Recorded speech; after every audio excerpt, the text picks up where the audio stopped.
Ngijabule kakhulu njengakapteni we-Apocalypse ukuthi ngikhona ukulida i-team yami to 2 consecutive titles within a month.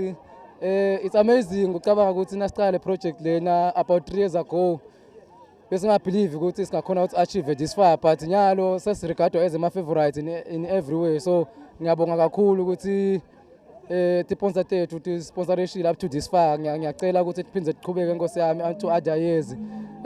Ngiyathi ukuthi i-Apocalypse ngomnyaka wethu wekugcina lona sidlala le nkomishi, so I'm proud ukuthi we were able to annex it ekugcineni kwakhona. Ngingathanda ukuthi kulesiya kibe embili asikayi khona ngefluke, sikhona, we are there.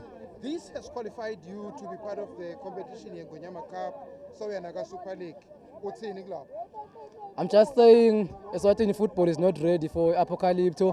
We are not just there to add numbers. It's here to compete and to compete effectively. So, in Ngonyama Cup, we are aiming to reach as far as we can. We know it won't be easy. There are very, very big dogs there, but we just want to prove to others that the Apocalypse is the team to beat this year. Surprise package. What can you say? I think I'm very grateful to sponsors about this jersey. We were not expecting it. So Kultola Namhla was a big surprise and it was a big boost to get to Saga Super League. We will be able to be presentable in National. The last surprise, your prize presentation is not happening anywhere else but at Sibebe.